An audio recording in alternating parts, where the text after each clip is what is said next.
بتبتدي أحداث الحلقة 10 لما أدهم بيروح لمايا، وبعدين مايا بتقوله أدهم أنا في حاجة عايزة أعترف لك بيها، فأدهم بيقول لها خير يا حبيبتي في إيه؟ وبعدين أنا عايزك تبقي مطمنة، أنا مش عارف أنت ليه دايما قلقانة كده، حتى يا ستي لو في حد طلع وقال أي حاجة أو قال إن في صور ليكي أو أي حاجة ممكن نبقى نقول دي فوتوشوب أو AI. ولسه بيكمل كلامه فجأة بيجيله الصور والكلام اللي ما بين مايا وما بين بيبو، وبتبقى نعومي هي اللي بعتت الصور والحاجات دي لأدهم. وبعدين ملك بتجري تبلغ يونس وتيا ويزن ان هي شافت أدهم وهو بيجري رايح ناحية الملعب ومتضايق، ومايا بتجري وراه بتعيط، فكلهم بينزلوا يشوفوا فيه ايه. وادهم بيروح لبيبو وبتبقى مايا ماشيه وراه عماله تحاول ان هي تهديه او تتكلم معاه، ولكن هو بيروح لبيبو وبيبدا يتخانق معاه ويضربه، فبيبو والشله بتاعته بيمسكوا ادهم وبيفضلوا يضربوا فيه لحد ما بيكسروا له دراعه. وبتبقى نعومي في نفس الوقت ده في البيت قاعده عماله تغني وترقص ولا همها اي حاجه، وشكلها كده مبسوط لان هي بتتخيل دلوقتي ايه اللي ممكن يكون بيحصل بعد ما ادهم اكتشف خيانة مايا. بعد كده بتجيلهم مسؤولة الجامعة وبتقول لهم ان كلهم متحولين لمجلس تأديب.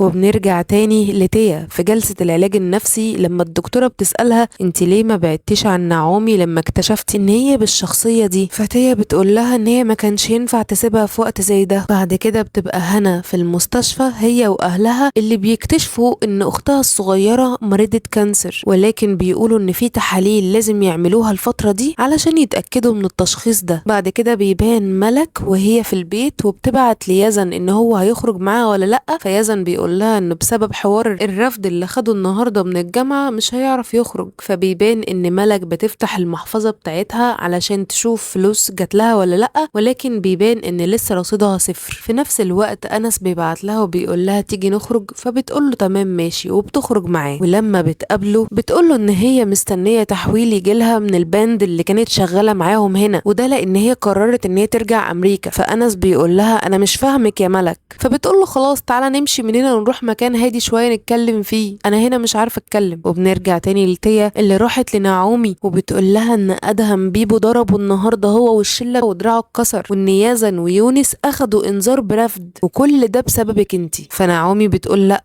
ان اللي حصل ده بسببهم وهم اللي عملوا كده مش انا، ومايا هي اللي خانت ادهم. وبتحاول دايما تتوه تيا في ان هي تقول لها تعالي نختار سوا المكان اللي هعمل فيه عيد ميلادي، ولكن تيا بتبقى مركزه مع نعومي قوي وبتبقى باين عليها ان هي متضايقه جدا منها. فتيا بتقول لها يا نعومي احنا كان هدفنا الرئيسي ان احنا نكون صحاب وبس، مش هدفنا ان احنا نأذيهم. فنعومي بتقول لها ما هو ده واجب الصحاب، ان احنا لازم نغيرهم ونعلمهم، وان احنا كده بنساعدهم علشان يكتشفوا الغلط اللي هم بيعملوه. وبتفكرها بحوار ان اكتشفوا ان يونس كان بيشتغل في هاك الموبايلات للبنات وبيبتزهم وبياخد منهم فلوس، وان هم كلهم مش ملايكة يعني. ولما تيا بتيجي قايمة علشان تمشي بتشوف البورد اللي في اوضة نعومي وبتقول لها ايه ده، ايه الصور دي كلها، وايه اللي دخل غالية وانس معانا، احنا كنا بنتكلم في ان احنا عايزين نعرف بس الناس اللي معانا في دكتور فرويد، مال اهالينا بيهم، ليه مدخله الاهل في الحوار. فنعومي بتقول لها ان هي كده في الامان، وان هي اي حاجه مهما كانت صغيره لما تعرفها عن اللي قدامها اكيد هتبقى مستفاده. فتيا بتقول لها يعني ايه انت الموضوع كده قلب معاكي بجنان. فنعومي بتصدمها وبتقول لها ان ادهم ماشي مع واحده عندها 38 سنه مطلقه ومش قايل لحد. وبعدين بتهزر معاها وبتقول لها مش انا عرفتلك كل حوار محمد بكر، على فكره باباكي كان من اسهل التليفونات اللي اتهكرت، ده لان هو بيدخل على مواقع كتير قوي. في نفس الوقت اللي ملك وانس بيبقوا في العربيه وملك بتطلع كده شريط من الدواء وبتاخد منه حبايتين، وبعدين انس بيقول لها انت خدت ايه، فبتقول له لا ابدا ما فيش، انا بس متوتره اليومين دول وسالت شات جي بي تي قال لي ان انا ممكن اخد الدواء ده عادي. فبيقول لها ان المفروض يا ملك ان الدواء زي كده المفروض تاخديه بكميات قليله جدا في الاول، ما ينفعش تاخدي الكميه اللي انت خدتيها دي دلوقتي. وبعد شويه تبدا ملك تغيب عن الوعي الوعي، وبيبقى انا السايق بيها المفروض علشان يروحها، ولكن بيصادف لجنة اللي لما بيسألوه هي مالها بيقول لهم هي بس تعبانة شوية وانا قلت اروحها. بيقولوا طب اركن بقى على جنب علشان نشوف حكايتها ايه. بعد كده ابو ادهم يقعد معاه وبيتكلم معاه وبيقول له ان دايما الستات ممكن تبوظ حاجات كتير جدا، واديك شايف اللي حصل مع اخوك بسبب تربية امك. وبعدين بيسأله هو انت قريت الشات اللي ما بين مايا وما بين بيبو؟ فبيقول له لا. فابوه بيقول له ان هو قرا الشات، بيقول ان هو ناوي يكسرك في الماتش، ومع ذلك مايا ما قالتلكش. فانا رحت بالشات ده للجامعة وقابلت الكابتن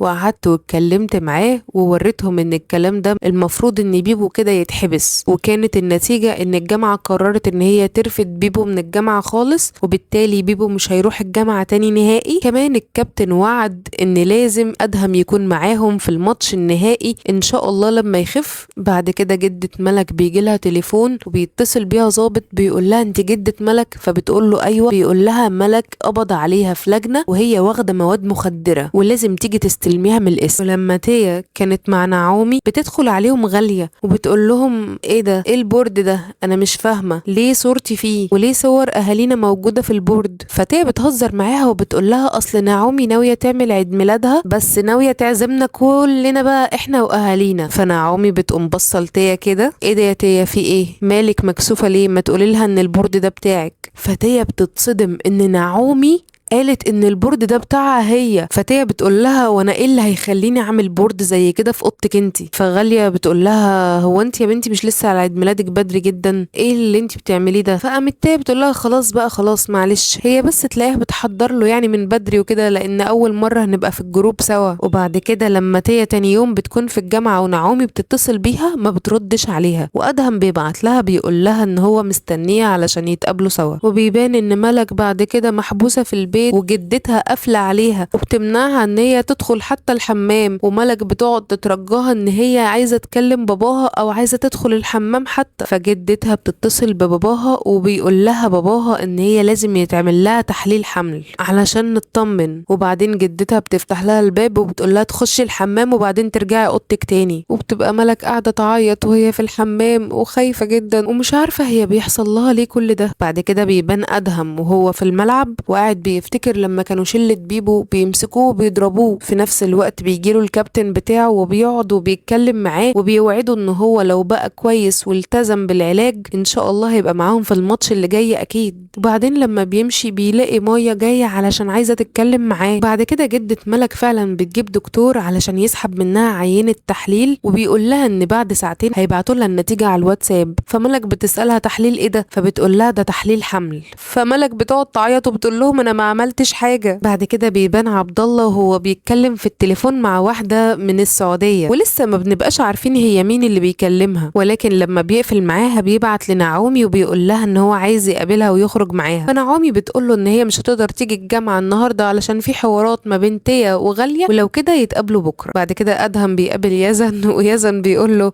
انا كان نفسي اضرب الواد بيبو ده من زمان. فادهم بيهزر معاه وبيقول له لا كان باين عليك فعلا. وبعد كده يزن بيسأله على ملك بيقول له انا من اخر مرة وقت الخناقة دي ما شفتش ملك خالص ولا اعرف عنها اي حاجة. قال له والله وانا كمان برضو ما اعرفش عنها اي حاجه، علشان يتفاجئ بعد كده ان مامته بتتصل بيه وهي بتصرخ وبتعيط وبتقول له الحقني. فبيقول لها خلاص ماشي انا جاي لك انا جاي لك بسرعه وبيقفل معاها. ويزن بيقول له بقى طمني. بيظهر في المشهد اللي بعده ان احمد في حاله هياج وعمال يكسر الاوضه بتاعته كلها وعمال يصوت ان هو عايز يمشي وبيقول لهم ان هو هيموت نفسه. فادهم بيقرر ان هو يفتح الباب ويدخل لاخوه علشان يقعد يتكلم معاه وبيقول لمامته ما تدخليش ورايا. لكن لما بيدخل بيلاقي احمد عمال يكسر في الاوضه. فاحمد بيقول له ان هو عايز يمشي، سيبوني امشي وانا مش عايز منكم حاجه. فادهم بيقول له طب خلاص تعالى ننزل انا وانت نتمشى شويه. فاحمد بيقوم ماسكه وضربه وبيخبطه جامد في دراعه المكسور لدرجه ان هو كان هيقتله. بعدين بيجري يروح يفتح الباب فبيلاقي باب الشقه مقفول برضه. فبيقول لامه افتحي الباب، ولما بترفض بيمسك ادهم وبيرفع عليه سكينه وبيقول لها ان هو هيقتله. اللي كتبت الفيديو ده ومنتجته وسمعته بصوتها هي فاطمة عادل، ده اللي هي أنا. وما تنسوش تتابعوني لو بتحبوا الملخصات أو لو عايزين تعرفوا باقي ملخصات الحلقات. سلام.